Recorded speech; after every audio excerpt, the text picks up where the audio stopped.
Hello friends, myself Dr. Hemant Sharma, and today I'm going to explain you the new guidelines of ATLS 11th edition.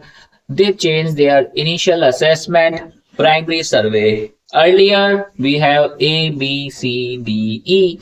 Nowadays there is a criteria X ABCDE. X indicates Xing visible bleeding, we can say visible bleeding, or you can say catastrophic bleeding, which is life threatening. So according to the new guidelines XABCDE, firstly you have to control bleeding, maybe external bleeding, maybe internal bleeding, which is life threatening, then airway. But guys, always remember, if you are a doctor, you are doing clinical practice, that means you have to identify which is your first priority. You have to stop bleeding, or you have to do primary airway management. So this depends on your IQ level, your experience, but exsanguinating blood hemorrhage. Okay, this is X. So A is same in AVC airway, and B airway means it is patent, compromised, or threatened. Patent means when polytrauma patient came in ER, you ask what's your name. If he say my name is this, that means airway is patent, he is okay. When airway is threatened, you have to secure with endotracheal tube or sometime emergency cricothyroidectomy. Okay, so this is the criteria to prevent airway. Sometimes compromised means mandible fracture, facial fracture, or airway is threatened, in which condition also, like smoke burn, inhalational burn. That is also a condition where airway is threatened. When your GCS is below 8, your conscious level is low, that means your airway is threatened, need to secure.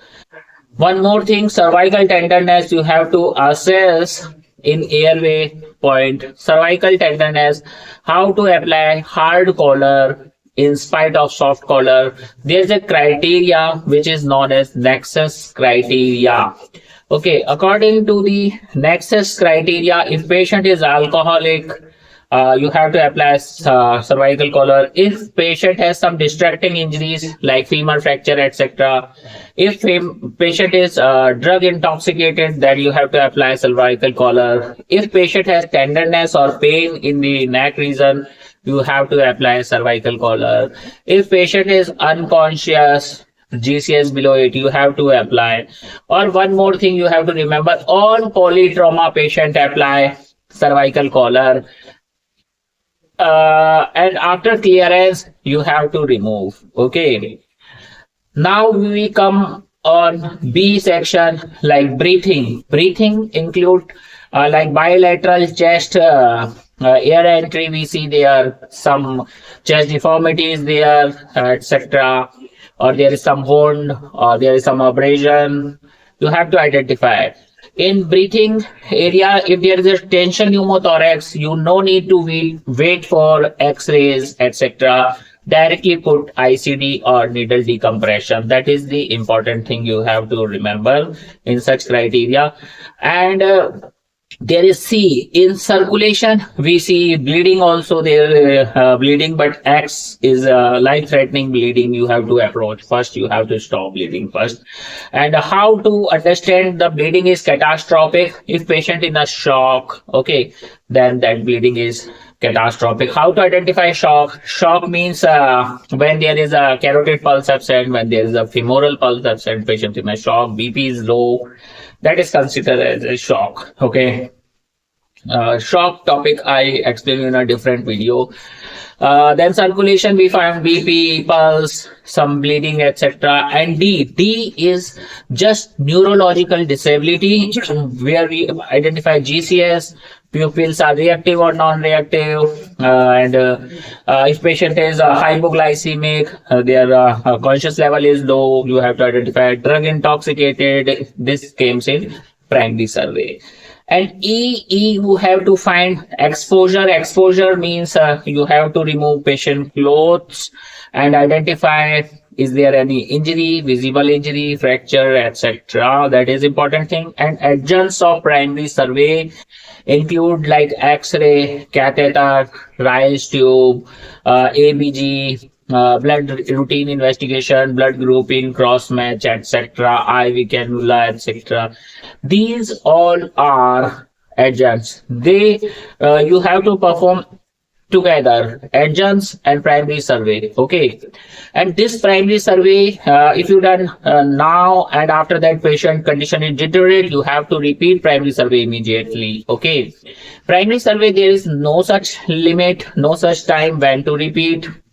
Okay, you can repeat when patient condition is deteriorate. Multiple times you have to repeat primary survey. And after that, you have to do secondary survey. If patient is unstable, never ever go with secondary survey. In secondary survey, we identify the missed injuries, those you missed. You have to identify that injuries. Okay. Like secondary survey, important thing is ample history. Ample A for allergy. You ask patient, do you have any allergies? Record it, write it. M means medication history, any medication, he is a cardiac patient or etc. drug history. P means patient is pregnant or previous history, previous medications, you can ask. Okay. L means last meal, when he took last meal. Okay, that is important history. E means event lead to injury or trauma, that is a ample history. In ER you find not only in trauma patient they write sample.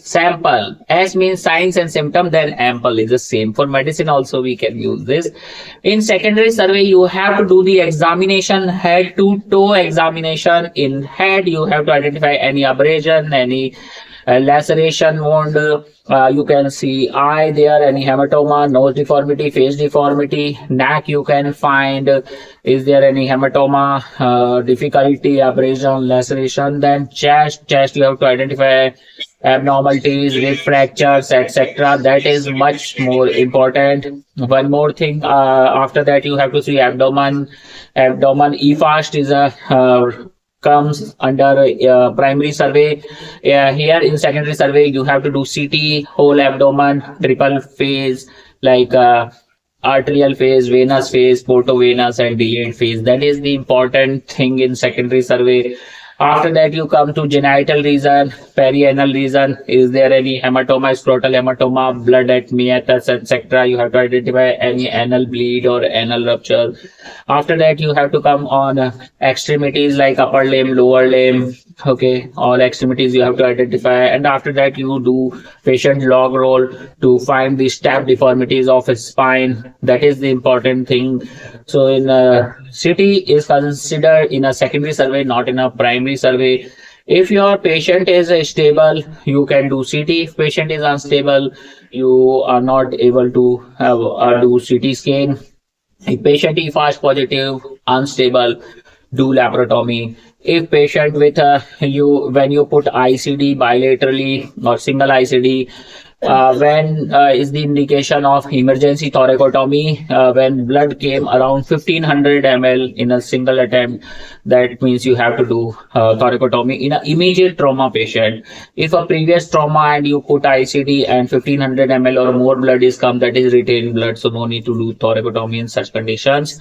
And if blood is continuously in a fresh trauma within 1 hour, 30 minutes, 20 minutes, blood come 200 in each 3 hours, that means that is an indication of thoracotomy. So guys, if you are interested to join this channel, then you can do subscribe this channel.